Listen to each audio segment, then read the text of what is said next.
hear me a little bit better if I do this. Welcome to the McDonald Distinguished Lecture for the Spring Semester 2022. It's good to see you all in person. I've been on sabbatical, and so I haven't seen a lot of you in a long time. So it's good to see you in person. We welcome John McDonald, who is here. We're very pleased to have you here, faculty, students, postdocs, members and friends of the McDonald Center for the Space Sciences. It's my pleasure to introduce this afternoon's speaker, Dr. Vicky Kaspi from McGill University. She is the Lorne Trottier Professor of Physics there, and she's also the director of the McGill Space Institute, an organization very, very similar actually to the McDonald Center for the Space Sciences, as we've learned in talking with each other. She got her PhD, she got her BS at McGill, and then had quite a transition through a number of places before returning to McGill. PhD at Princeton University. And then she was a visiting associate at Caltech and a Hubble postdoc at JPL. And so for those of you with some JPL background, it's an interesting story there too, and it involves Ed Stone and others. And then she went on to teach for 5 years or so at MIT before heading back to McGill, where she is now. She's done a number of things at McGill in addition to the director of the Space Institute. She was also the associate dean for research and graduate education. So grad students, hopefully many of you had a chance to have lunch with Dr. Kaspi today. That's fantastic. It's a great opportunity. Now, she is very highly accomplished and has many accolades, and I'm going to tell you a little bit about her research. To write this down. Her research centers on observational studies of neutron stars and recently using the Canadian Hydrogen Intensity Mapping Experiment, or Chime, which she's going to tell us about. But she's also very well known for studying other high energy phenomena, and we'll hear perhaps more about that. She's a recipient of numerous awards, and here's where I have to write some things down. Election to the Royal Society of Canada, Royal Society of London, U.S. National Academy of Sciences, the American Academy of Arts and Sciences, Nature's Top 10 People Who Mattered in Science in 2019. And one more, I'm sorry, I'm going to. The 2021 Shaw Prize in Astronomy, which is quite notable for her contributions to the study of magnetars, highly magnetized neutron stars. So she's done a lot of groundbreaking work in astrophysics. It's our pleasure and it's our privilege to have her here as the distinguished lecturer today. And she's going to talk about fast radio bursts. Thank you very much.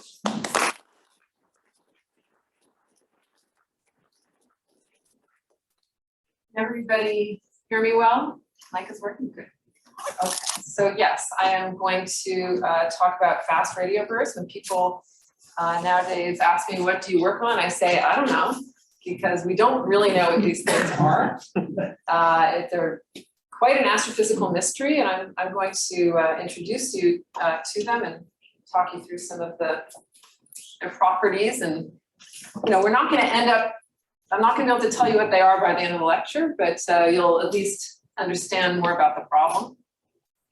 Here's an overview of the talk. I'm going to actually start with talking about galactic radio pulsars and magnetars, because first of all, you'll see some of the, first of all, I worked on that for a couple of decades, but some of their properties are highly relevant then to when we turn to FRBs and understand, what we know about them. So both the techniques and the physics and science behind radio pulsars and magnetars are super relevant. So I'm going to start with that and then tell you about the discovery of fast radio bursts, what we know about them, and then go to the Chime telescope and how we're making progress on this interesting puzzle. So first, in the galaxy, we know of something like 3,000 radio pulsars. So what is a radio pulsar? It's a rapidly rotating, highly magnetized neutron star. You can see the cartoon over there. We think they pulsate. We see pulsations once. every rotation period if you're fortuitously located in the galaxy. Their radio emission is, and in fact, all their emission is powered by their rotation. So they're slowing down, and because of they're highly magnetized, if you rotate a magnet, it emits energy. In this case, so the loss of rotational kinetic energy is translated to the light that we see, and they emit across the full electromagnetic spectrum. So we know of gamma ray pulsars, and we know pulsars produce gamma rays. Some people here are experts on them. X-rays, all the way down to the radio. And in fact, the vast majority of these rapidly rotating, highly magnetized neutron stars that we know of are radio pulsars. The radio emission, for some reason that's not fully clear, is the easiest to observe. So they're generally most easily observed in the radio band. And this is, so this is sort of telescope, but a radio telescope. This is actually the Green Bank telescope in West Virginia. There's an aperture of 100 meters. So this is a building down here in scale. And this is some pulsar data. This is an incredibly bright pulsar. This is what we actually see, the individual pulses. Usually you can't see all the individual pulses. You have to do it fast Fourier transform, but here's one where it's nice and bright. You don't actually, to be able to see these pulses, you have to correct for interstellar dispersion. So as I will explain in great detail for good reasons, radio waves are dispersed by interstellar plasma. This is just to show you the galactic radio pulsar sky distribution. The colors here are distance. So you see it goes out to, something 10 and a bit kiloparsecs, well within the galaxy, confined to the galactic plane. The green regions are just where we happen to have done this survey. But I just wanted you to see that we know of a lot of these objects. And their distances. So you might say, how do you know the distances of these objects? They're not standard candles or anything. You need a way to estimate distances. One of the tools that we use to estimate these pulsar, the distances in the galaxy, is their dispersion. So I mentioned that radio waves are dispersed by interstellar plasma. It's the cold plasma dispersion that you learn about in your E&M textbook. So here is a pulsar pulses from this one particular pulsar. This is now time on the x-axis and radio frequency on the y-axis. So this is in this case, about a 30 megahertz bandwidth. And what you can see is that the low radio frequencies from this pulse arrive first. And then they're successively delayed as you go to, they arrive first at the high radio frequency, and then they're delayed at low radio frequencies, arriving a little later. And in this case, what you see is it's wrapping around because the dispersion delay is longer than the actual pulse period. So you get many rotations during the delay across this particular bandwidth. And so this slope here, that's proportional to the integrated electron density along the line of sight. And we refer to the dispersion measure is the amount of this dispersion. So something that's really close by will have much less dispersion than something that's very far away and has gone through much more plasma. And it's the integral of the electron density that's important. So it's the sum total of all the electrons between us and the source. It's actually, if you have an eagle eye, you'll see this is actually parabolic. It's not linear. The time delay between two different frequencies goes as 1 over the frequency squared. But and so now we use that to estimate distances, but we have a beautiful model for the free electron distribution in our galaxy that is calibrated by radio pulsars for which we have independent distances. So we can get independent distances by parallax measurements, by using parallax, or by associating radio pulsars. Sometimes we find them in binary orbits with another star where we know the distance to the other star through independent means. There's lots of ways of determining distances to some of the pulsars, and then that allows us to calibrate the free electron density model for the galaxy. And so this is what you're seeing here. This This is, of course, not the Milky Way, but if you were looking face down on the Milky Way, this is a contour plot. Here's the Pac-Man. Pac-Man is where the solar system is, and this is the galactic center. And you can see the estimated spiral structure. And these are contours of constant dispersion measure. So this is a model. This is one, of course, it is a three-dimensional model. So it's really in 3 dimensions is one slice through the plane of our galaxy. And you can see that, for example, you find a pulsar and you measure that slope in that dispersion plot, measure the slope, the time delay, and you're looking in this direction. Let's say time, you get a dispersion measure of 300 in our arcane units. And you're looking in this direction, roughly how far away it is. So that's how we estimate pulsar distances. But the main point that I want to convey to you is that these models predict a maximum dispersion measure in any direction in the galaxy. So the galaxy eventually runs out of electrons. There's lots of plasma in the galaxy, but if you look in a certain direction, eventually the galaxy will run out, and that should be the maximum dispersion measure you detect for any object, like any radius. I can come back to that. Just very quickly, also, radial pulsars, their spin can be characterized, as I said, they have some pulse period corresponding to the rotation of the neutron star, and they're slowing down with time because of magnetic braking. And so, the period for most pulsars just looks linear with time, where this p dot, that's a time derivative of the pulse period. And this is a very nice description of pulsar rotational evolution. It's measured ubiquitously for every pulsar. We easily can measure this. And by measuring the period and this time rate of change of the period, how fast it's slowing down, we learn a lot about the physics of the neutron star. And I want to just tell you all the things that you learn. One thing you learn, and this is now some physics 101, you learn the rate of change of the rotational kinetic energy. So I is the moment of inertia, and omega is the angular velocity, and just converting angular velocity to period, you see that the rate of loss of rotational kinetic energy, which we refer to as the spin down luminosity.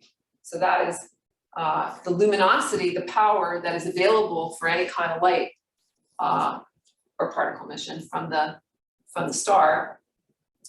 It goes as p dot over p cubed.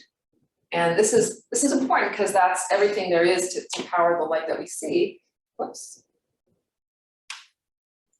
The maximum known for any pulsar so far is 4.5. Now, I'm using astronomer's unit, so I know this is physics, so I'm hoping y'all can do this. 10 to the 7 ergs per joule. So, but in astronomer's units, 4.5 times 10 to the 38 ergs per second. So maximum known for a very famous object, the Crab pulsar, which is unfortunately hidden by this little thingy. I don't know who that person is. Anyway. But anyway, just keep that number in mind. So maximum luminosity available for any radial pulsar that we know in the galaxy. The second thing that you learn from measuring the period derivative is a rough age. So this p over p dot, the two is sort of there for arcane reasons, but this is a time scale, and it's a rough age of the pulsar. And so the Crab pulsar is extremely young. It was actually born in 1054 AD, and the characteristic age roughly agrees with what you know from the age of the Crab Nebula. If you don't know about the Crab Nebula, I could talk you're off about that. It was actually witnessed, the explosion was witnessed and reported by lots of different people. But anyway, we know these ages are roughly right. And the third thing that you learn from p dot is an estimate of the magnetic field strength on the neutron star.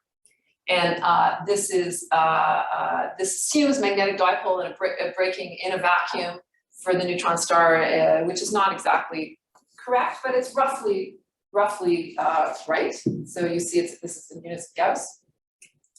And the maximum known for radio pulsars in a galaxy is about, roughly speaking, 10 to the 13 Gauss. 10 to the 13 Gauss. That's a pretty high magnetic field. but not as high as for certain neutron stars that are called magnetars. So some neutron stars, for reasons that we're not 100% clear on, are born with a much larger magnetic field than conventional radio pulsars. And what we know about them is they tend to be highly volatile in that they have these huge explosions, typically in the X-rays and gamma rays. This is observed. There's a nice Magnetar catalog that you can check out from McGill. That's my research group maintains this. So what we know, we can measure the rotation of these objects in X-rays. Typically, they're very X-ray bright, and we think so. They're very young. So they're ultra highly magnetized young neutron stars. These have ages that are a few thousand years old. Compared to typical radio pulsars a few million years old. The fields are very large, as inferred from that spin-down formula. We measure the P and the P dot for these objects as well, and you get very high fields.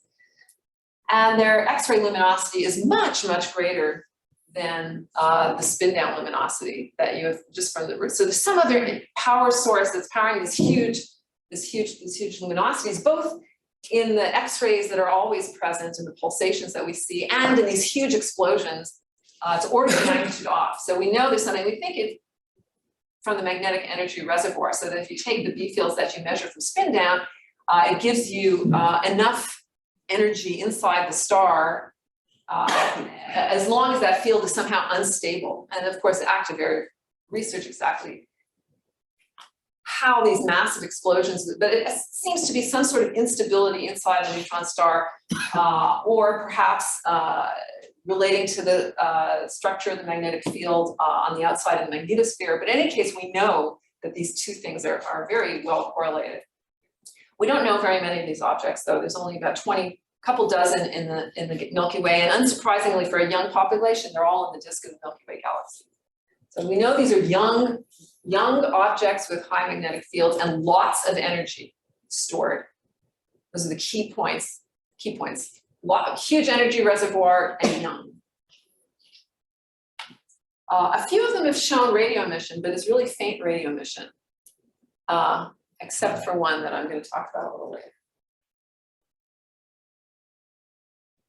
These magnetars sometimes have not just little mini bursts, not just little, I'm talking real titanic X-ray bursts. We call them giant flares. We've only observed 3 of these giant flares in the last 30 years, so it's very rare. But when they go off, this is a plot from Hurley et al. Kevin Hurley is a pioneer in this field, recently passed away, really amazing guy. In any case, this is now gamma ray counts, soft gamma ray counts as a function of time, just at the time of a giant flare from this one magnetar in 2004, where it saturated the detectors. This was a orbiter, a satellite, initially in this initial giant spike, and then as it relaxed, you see the pulsations from the neutron star there. In this case, it was something like every 8 seconds. So it's a more slowly rotating neutron star, but this was an enormous energy release. It was the most intense cosmic transient or solar flare ever observed. Luminosity 10 to the 47 ergs per second. It's, in 0.2 seconds, in this initial spike, that was as much energy as is released by the sun in 250,000 years. So these things really pack a punch. When they go off, they really go off. Interestingly, this was not detected in radio waves. It so happened a radio telescope was observing the sky at the time of this, just by luck, at the time of this explosion, but no radio waves were detected from it. So that's curious. Okay. Now, so we've studied radio pulsars. Now we've learned all about radio pulsars, everything you need to know, I've let you know, and magnetars. In 2007, that's a typo, 2007, doing radio pulsar searches using this radio telescope in Australia, this is a 64-meter telescope here in Parkes. They were searching both, for these single pulses of radio emission from radio pulsars in the galaxy. And they happened upon this event, which is now called the Lorimer Burst, where again, it's radio frequency on the y-axis, time on the x-axis. This horizontal stripe is a television station. That's a major problem in radio astronomy. And this here, you see the telltale dispersed sweep, which you can then de-disperse, that is in software correct for this dispersion, and then you get the inset, which is you see nothing, single burst, and then nothing. And just to remind you, the dispersion measure is, you just look at the degree to which there's a delay across the frequencies. And so what was amazing about this burst was that the dispersion measure of the burst was 375 in our arcane units. But the maximum that the galactic model for the distribution of plasma allows in the direction of this object was a puny 25. So that was jaw-dropping for this group, because there's no way you should be able to see a burst at 375. We're used to all radio pulsars that make these kind of bursts being in the galaxy. How could it be, over 10 times what the galaxy can produce? And so that was exciting. And naively, given what we know about the plasma in the intergalactic medium between galaxies, this implies a cosmological distance. So this isn't in the galaxy. This is way, way beyond the galaxy. This is from, I'll quantify that momentarily. And if it's going to be coming from a cosmological distance, that implies an enormous luminosity, something way, many, many orders of magnitude more powerful than anything we know of in our galaxy or have ever seen. So that was why it's very exciting. So why do I say cosmological distance? Well, models of the intergalactic medium will give estimates that relate the amount of dispersion there to the redshift of the objects, of the distance away. Of course, we don't know exactly what the plasma density in the intergalactic medium is. Very hard to measure until now. But naively, this would imply a redshift of 0.3 for the Lorimer burst, which is about a gigaparsec. So for non-astronomers, our galaxy is about 30 kiloparsecs across. The next nearest galaxy is about 800 kiloparsecs away. So you're talking, really far. This is a cosmological distance, a gigaparsec. But that's likely just an upper limit, because some dispersion measure must be in whatever galaxy that thing came from. So presumably that object is in a galaxy which has its own interstellar medium, which contributes something to the dispersion measure, because the dispersion measure, remember, is just the integral of all the plasma.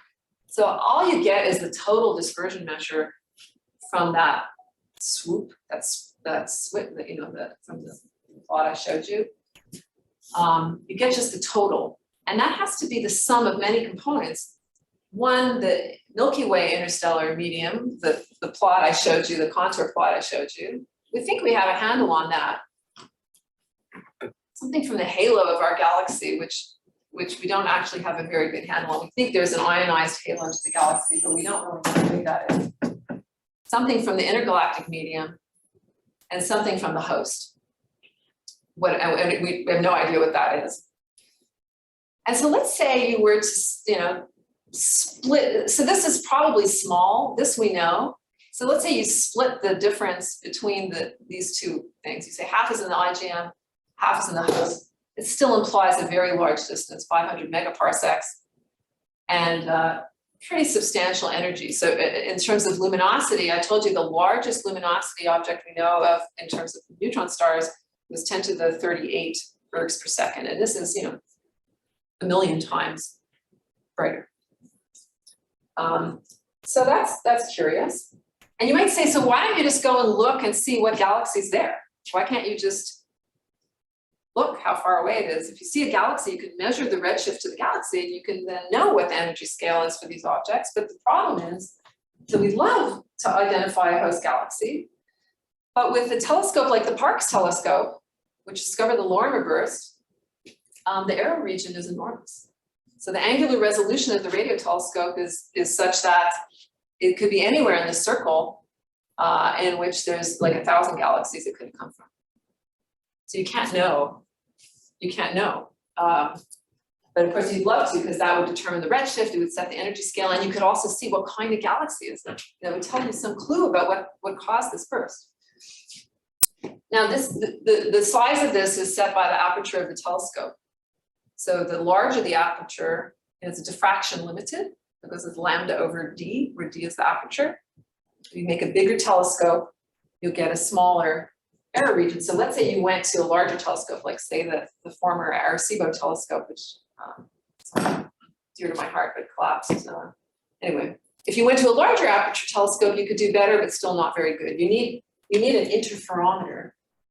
Yeah, so there's many galaxies in typical single dish radio telescope error regions. But if you could go to something like the Very Large Array in New Mexico, which is an array of radio telescopes that's spread out over large distances, and you combine them as an interferometer, then you can really pinpoint on the sky where the object came from. And then you could know, is there a galaxy there? And what kind of galaxy? But the problem is, if the source bursts and then goes away, it's nothing to look at anymore. And interferometers, they can only see a tiny region of the sky at any one time. So they could stare forever and never detect another one of these bursts. It's a hard game. So this was the problem. So just to summarize what we know about fast radio bursts, until recently, what we've known about fast radio bursts, there are few millisecond bursts of radio waves. As of 2017, there were only about 24 of these detected. But we can infer an all-sky rate of something like 1,000 per sky per day. So over the entire sky, 1,000 per day. This is not some anomalous, unusual thing. It's something happening in the universe ubiquitously. It's all the time, everywhere, and most of them are sort of single-peaked. This one here is a beautiful one. It's scatter broadened. If you look, here is the dispersion sweep. If you de-disperse it in just the high region of the band, it's narrower, the pulse is narrower than at the low region of the band. So if you take just this part of the data and the lowest part of the band, it's broader. And that's familiar, that phenomenon, that tail, that's called a scattering tail. We see that in galactic radial pulsars all the time. It's from multipath scattering, where you have this, that looks awful. I'm sorry.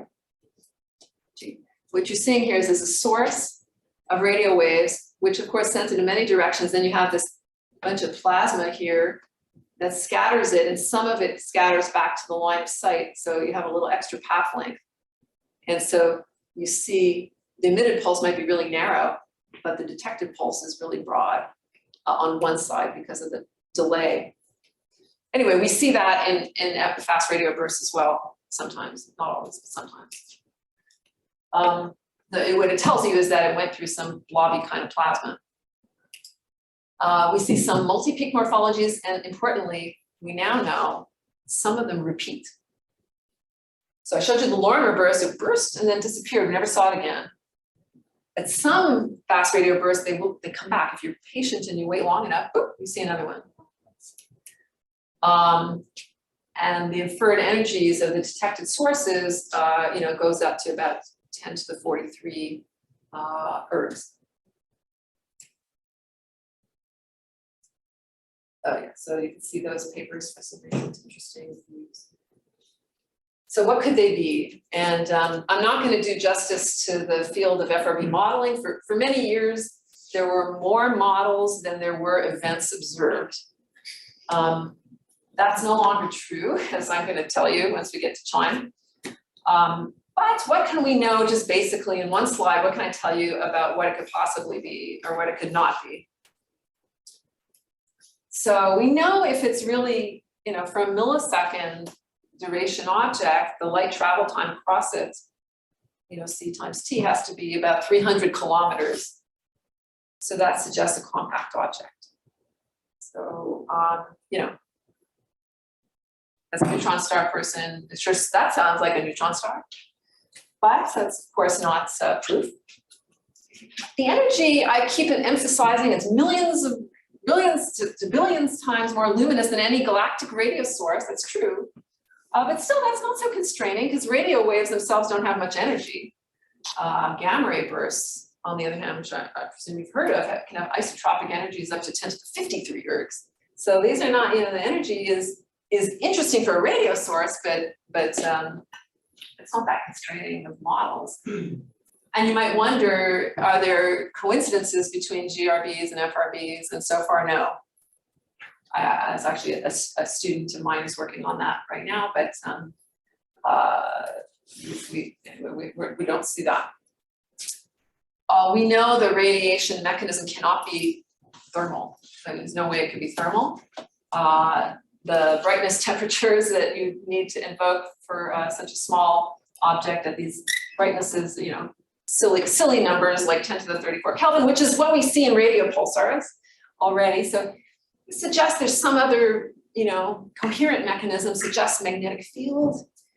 Now, in terms of so that's sort of, what you can start thinking about if you want to develop your own model in terms of emission. But in terms of population, 1,000 per sky per day, there could be enough energy in cataclysmic events like supernova. Could it be some sort of big explosion? Well, it's very hard to have the opacities to let through radio waves in the times of supernovae. You need to be optically thick. What about compact object mergers? We know, from LIGO, these are happening all the time, but not 1,000 per sky per day. Like that's, nowhere near the right, yeah. Can it be a small spot on a larger object? Could it be a small spot on a larger object? In principle, I guess it could, and there are models involving, small regions of plasma and an accretion disk, say, falling into a black hole. And some people in the audience who know all about that. So I guess that's true, but you still need that luminosity, that enormous luminosity to emerge from that very small region. And also, anyway, cataclysmic events don't work so well when the object is bursting repeatedly. Like it can't explode, you can't have a supernova over and over again. And if you're interested in the variety of different models, there's a wiki, FRB theory wiki that you can look at. It's updated constantly. The first repeater object was found, actually, I'm very proud of this, by the Arecibo Observatory. That was our research group. Back when it was still working. Here it is. You can see the telltale dispersion sweep and the de-dispersed inset. This was the first FRB not found by Parkes. And I think Parkes was nervous, and is this thing real? Like, sort of a long backstory there. But anyway, this event, it was definitely beyond the maximum the dispersion measure was 3 times the maximum in the galaxy. We noticed this strange, unusual spectrum where it was brighter at the high frequencies in radio band and then faded at the low frequencies. And that's quite unusual for a radio source. That sort of gave us pause for a moment. But then we thought, it could be something, it could be related to the diffraction beam of the radio telescope, which is highly frequency dependent. We just assumed it was offset in the beam center. You could take a flat spectrum source and get that kind of weird looking spectrum if it's not quite at the spectrum center of the beam. That turned out to be totally wrong, by the way. Because then we started staring at that part of the sky, and even though none of the Parkes bursts had ever been seen to repeat, and we were thinking, oh, this is a waste of time, we're staring at nothing again, this source started to repeat. It was actually graduate student Paul Schultz, my PhD student, who found this. I thought he was so diligent for just plowing through mounds of data when I really did not expect him to detect anything. And he did it diligently, and he made this discovery. So grad students, don't listen to your supervisor. And we had stared at it, it hadn't repeated in months. And then one day, 10 repeats in an hour. We were shocked, just shocked. And immediately, the second we saw that, it ruled out cataclysmic flood. So nice to be able to make a clear statement in 1 hour of work. At least for this source, I can't say for all sources. For this source, it's no way it's cataclysmic. By now, we've seen thousands of bursts of this thing. And the spectrum is changing. Each burst is a little different. So here it's super bright. Here it's really faint. Here it's brighter at the low part of the band. Here it's brighter at the high part of the band. And these are 10 seconds apart. So that is like, radio sources don't do that. We don't know what it means. You're gonna ask me now what it means, I don't know. But we just know that's true. And we also know the bursts cluster in time. So you'll see 10 on one day and nothing for months. So that was nice to be able to immediately rule out half the models. But the other nice thing was that it enabled the first localization, because you now have a repeating source. You can go to an interferometer. Oh, I thought that was my next slide. Okay, I'll just say, I'll come back to that point. It raises lots of questions though, like, okay, do all FRBs repeat if you wait long enough? Or are there different classes? Some are cataclysmic, some are not. At the time, it was the only known repeater, and it was also the only repeater, the only FRB detected by Arecibo. So it turns out a lot of the bursts were too faint for Parkes to detect. So maybe every FRB is actually a repeater, and Parkes just was getting the brightest ones. And then what could it be if it's repeating? Each burst is a lot of energy, and now you want thousands of repetitions, and presumably over decades, could it be, radial pulsar giant pulses? It's really tough. As I'll show you, we then localized it. We know the distance, we know the energy scale. To have thousands of these bursts, the crab pulsar, and this is by orders and orders of magnitude. Could it be some sort of magnetar giant flare? That has been, that's a maybe. But as I said, the repetition enabled us to go to an interferometer and have a look. And this is computationally very demanding, because this is the very large array seen from the air. You see all the little dishes there. It's designed to image the sky in radio, and you need to be able to search for millisecond dispersed bursts throughout the image. That's very computationally demanding. It's actually Casey Law and others at the VLA who developed this method, and we worked with them and stared at that part of the sky and detected nothing. And the time allocation committee was getting kind of irritated with us, and we kept saying, just give us another chance. We know it's there, we swear. And then they said, okay, last chance. And in the first hour, there it was. It was bursting. It decided to help us out and burst. This frame shows the circle regions. That was the Arecibo uncertainty regions. And then it turned out to be right, we expected it. We saw the burst, a repeat burst at exactly the right dispersion measures. So there was no question that it's source. And it gave us an arc-second localization. And an arc-second localization, that's a little tiny circle on that graph I showed you. Then we know the galaxy, and then we're thinking, okay, what kind of galaxy is it going to be? An elliptical galaxy or a spiral galaxy? And the answer is neither. So what it allowed us to do was, here I'll just, oops.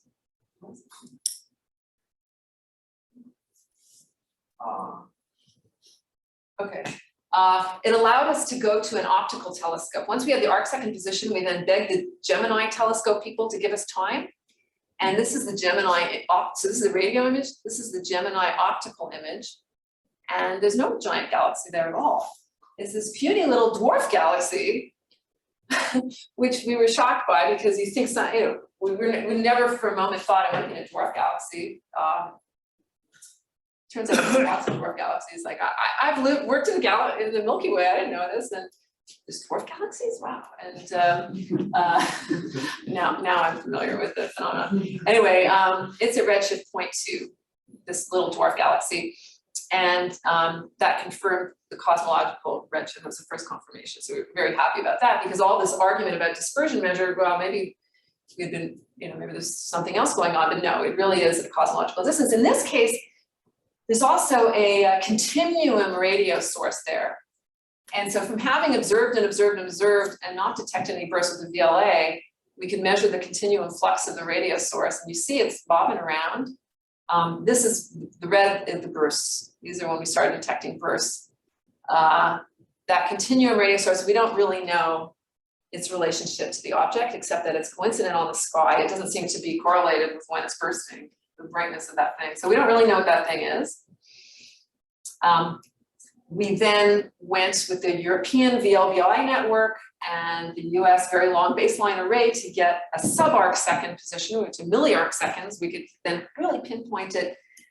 We went to the Hubble Space Telescope, and I just realized that I was going to put images of that, but they got deleted somehow, so I'm sorry. But in any case, we know from these localizations and optical investigations that this is a knot of star formation inside this dwarf galaxy. So it's not a star formation. That means it's a young object. So that's a big clue. Something young, like a magnetar. It could be a magnetar because magnetars are young. So that was, that's interesting. On the other hand, in the past few years, my colleagues at the Australian Telescope Square Kilometre Array Pathfinder ASCAP, it's called ASCAP, the telescope that you're seeing here, they can find FRBs, something like a couple dozen per year. That's their rate of detection. And they can sort of localize them to within an arc second or so when they detect them. And they started localizing more of them, and none of theirs was in a dwarf galaxy. So now what you're seeing here, the circles are FRBs, and these are the galaxies. So this one's in the arm of a spiral galaxy. And this one's in, these are all kind of spiralish type galaxies. And today there's something like 14, there's probably more, maybe like 18 localized. And, the whole dwarf galaxy thing was probably a bit of a red herring. Most of them are in massive galaxies, as we had expected originally. There's one more that's in a dwarf galaxy that just appeared a few months ago. But anyway, the upshot is, they're in lots of different types of galaxies, but tend to be in younger, spiral arms of galaxies. That's where stars are formed. So we're still working on this. And for cosmologists here, because we now know those host galaxies, we know their redshifts, you can plot the extragalactic dispersion measure versus redshift. There's been a long-standing problem in cosmology that we believe there's a lot more baryons in the universe than you can actually see, and that those baryons should be highly ionized. And so these are different FRBs now that have been localized. There's not very many in this plot. And the black line is what you would expect for the from Planck cosmology parameters. And so it seems to agree kind of well, which is nice, and it suggests that the missing cosmic baryons are identified. Now, it's very few sources, and in fact, later FRBs that have been localized are not quite as nicely distributed on this line. But nevertheless, it highlights that FRBs are not only interesting for asking the question, what are they? But they're very useful probes of large-scale structure and the ionized component of the intergalactic medium and of galaxy halos. And that is a whole other area. You could have an entire colloquium just on that topic. And I'd love to talk to you about it, but well, the key point is if you're going to do that kind of science, you need way more than a few points. You want lots of points. Lots of points are localized. Yeah, you need more FRBs. So you want to determine their nature. Do others repeat? Do they all repeat? You want to realize their potential as cosmic probes, but they're all over the sky. They're transient and brief. You need to do this kind of science, you need a telescope that can look everywhere all the time. And that seems really hard. That's really hard. Except we've sort of done it. So now I'm going to talk about the Canadian hydrogen intensity mapping experiment, Chime. that's in Penticton, British Columbia. This is the radio telescope. It consists of 4 cylinders that are 20 meters by 100 meters, oriented north-south. So this is a radio telescope with no moving parts. You don't point it. It just stares directly up. It's oriented north-south, and the sky rotates overhead from east to west. It's a collecting area in Canadian units of 5 hockey arenas. Big hockey fan. And if any of you are hockey fans, then you know my favorite team is not doing well this year. But anyway, so it's a transit telescope, and along the axis of each of these cylinders sits 256 dipole antennas. Cloverleaf antennas. They're sensitive in the 400 to 800 megahertz range. There's a total of 1,024 antennas, all being fed. There's lots and lots of cables here into a massive correlator that we've built on site. The effective field of view of this telescope is about it's 120 degrees in the north-south direction because there's no focusing, and the east-west direction, depending on frequency, about 2 degrees. So that gives us an enormous field of view on the skies I'm going to show you. But angular resolution of about, the size of the full moon. So not so good. This was all built with about 18 million Canadian dollars. So I'm very, very proud of this. There's the Chime FRB. This is a Chime Fast Radio Burst team. I should have mentioned that Chime, the Canadian Hydrogen Intensity Mapping Experiment, was designed for cosmology, not for fast radio burst detection. It was designed to study redshifted hydrogen and measure baryon acoustic oscillations in order to study dark energy. Later realized to be an excellent transient detector. Simultaneously, you can do both science, all that science at the same time. So here's the team, and they're standing on the axis for scale. It's a big object. I don't have a lot of time, so I'll just very quickly mention that we have a correlator.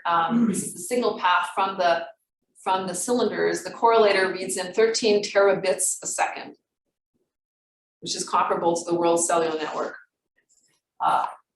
into a combined FX style correlator. For those of you who are interested in correlators, you could learn all about this, built by a colleague at the University of Toronto, Keith Vanderlyn, and Matt Dobbs at McGill University.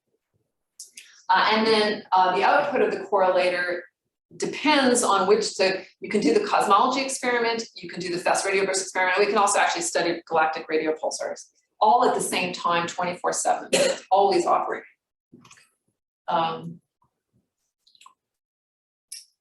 This is how Chime sees the sky. If you just had one of these antennas on the cylinder, you'd see one large swath across the sky. If you populate a cylinder with many different antennas, then you can do, you can add delays in, or we do it with an FFT to see many independent beams on the sky. And if you do it also in the east-west direction, then you get east-west information as well. So you can form these beams digitally. It's like you think of it as a software telescope. So you're adding these delays and you're looking at 1,024 different positions on the sky. In fact, if you want to see it more realistically, there's the 1,024 digital beams. These are the people who are involved in the software to create this. The beams have interesting shapes and interesting chromaticities that we have to worry about. And we do, each beam's a little different. But it's like having 1,000 Parkes telescopes, even more sensitive than Parkes telescope, all operating at the same time. Big data. This is our detection pipeline, but I'll skip it except just to say that we're operating 24/7 to detect FRBs in real time. We cannot write the data to disk. The total data rate from the correlator into the FRB detection portion of the pipeline is 142 gigabits a second. So we don't save that data. It's a trigger experiment. We are looking for it in real time using our custom-built supercomputer. And if we miss it, we miss it. But we're buffering data, so when we get a trigger, we dump the data. So we save the data for the events that we detect. And there's a lot of logic in our pipeline to filter out those annoying foreground galactic radio pulsars, because when they transit, boom, boom, boom, boom, they get thousands of bursts from some of the pulsars. Yeah, all of this is in those two little shipping containers that are adjacent to the telescope. I'm gonna skip that. So we started detecting FRBs, and it was the first detection down to 400 megahertz. These are our first 13 events that we found. I love doing this. This is a plot of the number of FRBs known as a function of time up until 2018. You can see Parkes was finding the first few, then ASCAP found a bunch. And then when Chime turned on, that's what happened. So we're really good at finding FRBs. We're very good at finding them. This is as of 2019, but this has continued. We now have thousands of FRBs that we've detected. I don't have tons of time. I'll just say, this is one FRB detect. So this is like now a grid of part of our digital beams.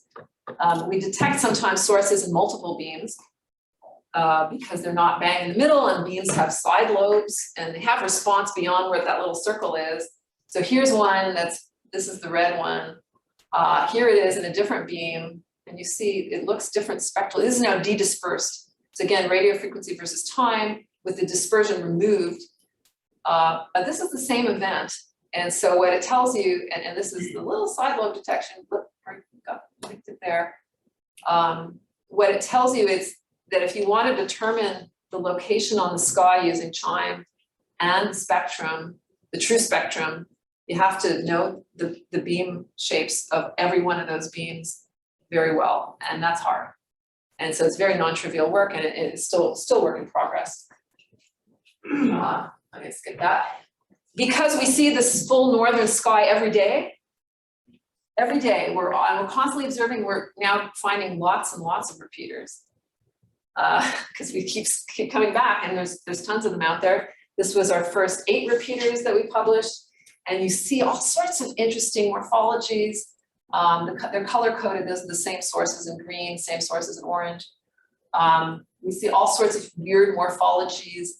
That seems to be something repeaters like to do, is have weird spectra and weird morphologies. That seems repeaters preferentially do that, which is interesting. We found more repeaters. We still have lots of unpublished repeaters. It's like drinking from a fire hose with this experiment.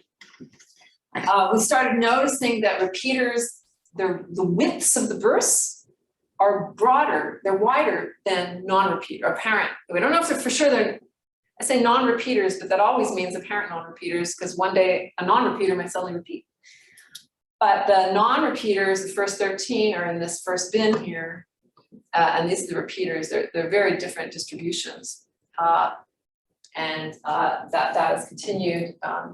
I'll show you more data. And now I don't have so much time, but we started like once you have this whole northern sky and you find thousands of events, you find weird objects. This one, it's a repeater, and the repeats only come every 16.3 days. So it's a periodic repeater. It's a gift because it's predictable. So you know when to go to your observatory if you want to observe it. You can, there's ephemeris, but what you're seeing here, the red this is a periodogram, like an FFT. It's not an FFT, but anyway, it's showing you the period, and this is some other sources where we don't see it nearby. The red here are where we see bursts. The black is where we have exposure to the source. This is in date. This is over it's from September 2018 to November 20, so over a year. And you can see they only come, the shaded is not so obvious on the screen, but they're only in these 4-day activity windows every 16 days. So something periodic. It's the only one so far that we've seen. Actually, the original repeater has a strong suggestion of 150-day, the Arecibo repeater of 150-day periodicity. But there are other repeaters where we don't see a clear periodicity. Maybe we just have to wait longer. Are all repeaters periodic? I don't know. I'm running out of time, so let me just say one last thing. A month after the lockdown, the COVID lockdown, so our telescope keeps operating, so we're getting tons of work done during the lockdown. Suddenly, we saw a massive burst from a galactic source, from a magnetar in the galaxy. This is the de-dispersed plot from Chime. This lit up 60 of our beams. This was incredibly bright. And with the dispersion measure clearly inside the galaxy, when we figured out where it was clearly from a known galactic magnetar that had been studied, was in our catalog, we knew all about it. And it was a very powerful burst. This weird spectral structure is not real. That is a beam response because it was in the far side lobe of our telescope. So this is like an FRB, but in the galaxy from a magnetar. So does that prove that they're magnetars? Not quite. So very quickly, this is a plot showing distance and observed flux. So this is distance now. This is the galaxy scale. This is intergalactic. This is cosmological distances here, gigaparsec. See, these are where all the FRBs sit. These are where the galactic radial pulsars sit. These are lines of constant energy every 3 orders of magnitude. So you see all the radial pulsars were quite low energy compared to these much higher energy FRBs over here. This is where this new object sits. And if you look, it kind of nicks the bottom of the ranges of the FRBs. So it is luminosity comparable to the lowest luminosity FRBs that we've seen. So it certainly is suggestive that some FRBs could be magnetars. On the other hand, the luminosities of magnetars go up 6 to 8 orders of magnitude higher. So we don't know that they're all magnetars. This could be something else. But certainly this results show that some of them are. I have the last result I'll show you, although we also published a catalog, which I could talk your ear off about, but I'll just say this last result was a very nearby FRB, the closest one known so far. It's associated with the beautiful spiral galaxy M81. This is the region. It looks like it's well outside M81, but it's not. This is the neutral hydrogen disk, the H1 disk of the galaxy. It's well within the extended disk that surrounds every kind of spiral galaxy, by the way. It's very nearby, 2.6 megaparsecs. So we're all excited because it's close enough that you might detect an X-ray burst. If this thing was a magnetar, then maybe if we looked with an X-ray telescope and with the radio telescope at the same time, we saw the radio burst, maybe we'd see an X-ray burst. So we're trying that right now. This is what we're working on. But in an FRB world, there's just constant twists and turns and surprises. And so the latest surprise is that the localization of the source by the European VLBI network showed that it's in a globular cluster. And the astronomers, when I say globular cluster, the first thing you think about is old stellar population. There's no magnetars in globular clusters. Globular clusters are all old stars. And so it's totally like when I read the email, I was like, darn. Like you think you're understanding things and then they throw you another curveball. And so that does not seem like a magnetar at all. But still we'll look with X-ray telescopes and see. So the story is still evolving and there's a bunch of other results that I could talk to you about, but I've run out of time and I don't want to keep you, so I'll just skip 1,000 slides. The last thing I will just say this last thing, is really exciting. We are building outrigger telescopes. We're building mini chimes at one at 100-kilometer baseline away. So Chime's in British Columbia over here. We're building one 100 kilometers away, one in Green Bank, West Virginia, and one at Hat Creek, California. And the idea is we are going to do VLBI on every Chime pulsar, FRB.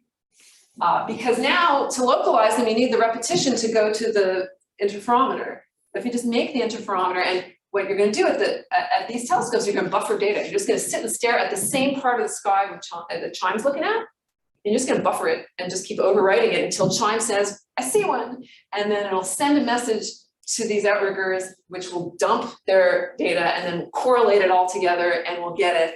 We should get positions to 50 milliarc seconds for every Chime FRB. we do this. And this was funded by the Gordon and Betty Moore Foundation.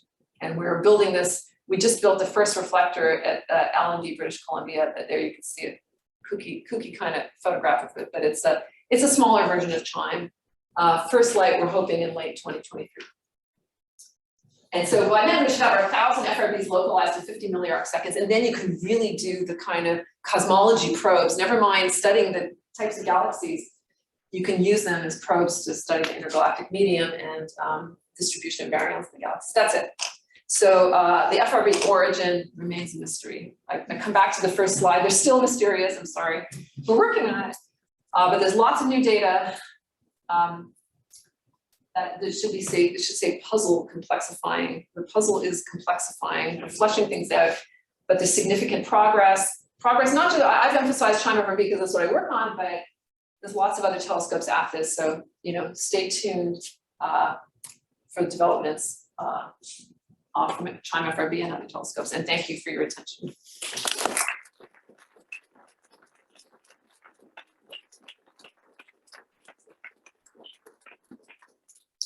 We have time for some questions. Question, yes, Andrew. It was a really lovely talk, thank you. This might be a naive question, but with luminosity this high, do you think that this emission is isotropic or is it beamed? How does that account in your models? Yeah, so what the numbers we quote are for isotropic luminosities, but probably they are beamed. Yes, probably they are beamed. Exactly, what the beaming angle is, this is the sort of thing you could discuss, and that then enters into how many there are. So if they're very beamed, there's gonna be a lot more of them. I don't know, the density gets much higher, and then you have to account for that in the population models. So absolutely, you're right.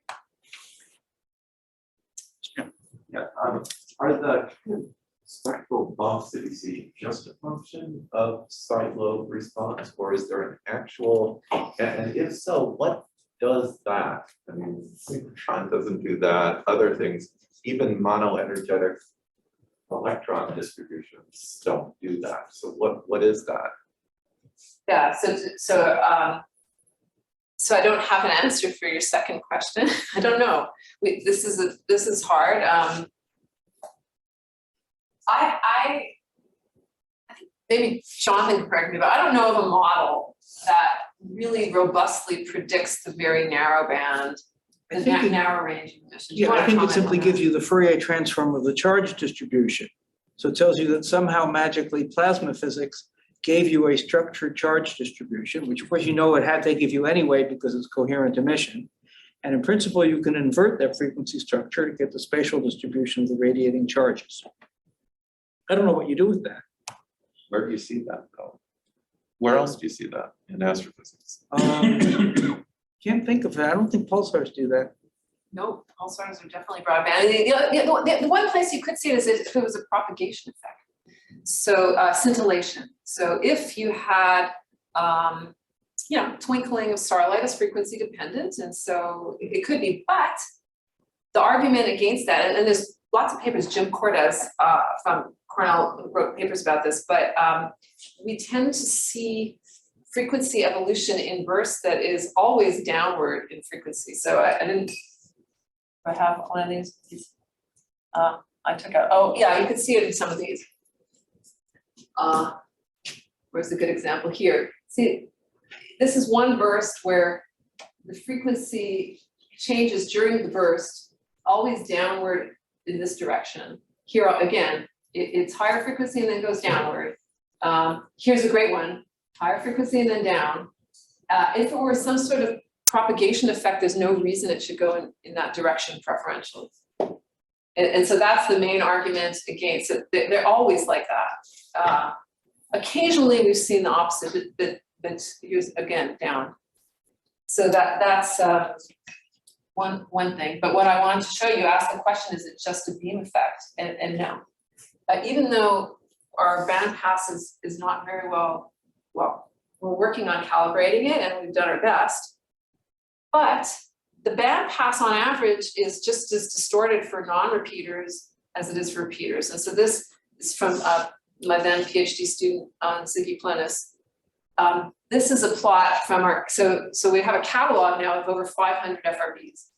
And so the green ones are non-repeaters, or at least one-off events, and the orange are repeaters. And this is pulse width on the x-axis, and this is a measure of broadbandedness on the y-axis, where 0 is totally broadband, and the lower it is, the narrower band it is. And so if you look at the projection here, you see the one-off events tend to be narrower than the repeaters. And surely some of the one-off events are actually repeaters that are just mixed in we haven't seen yet, so there's some overlap. And then spectrally, you know, they're all distorted. We haven't corrected any of them in this plot, but you clearly see that the ones that are one-off are much broader band on average than all of the repeaters that are distributed like this. So definitely the beam effects, you shouldn't, on average, they seem like two different types of emission. Yes. Do we know the actual composition of magnetars? Because you mentioned magnetars a lot of times. Do we know the actual composition of the magnetars? Like, The composition? yeah, for example, like what I'm more interested in, like what is the inner structure of the magnetars? Like we know about the sun. Well, I mean, it's a neutron star. So we know the structures of neutron stars. The interior structure is, you know, it has a crust and has a core, and it has you know, the structure of the neutron star is something that's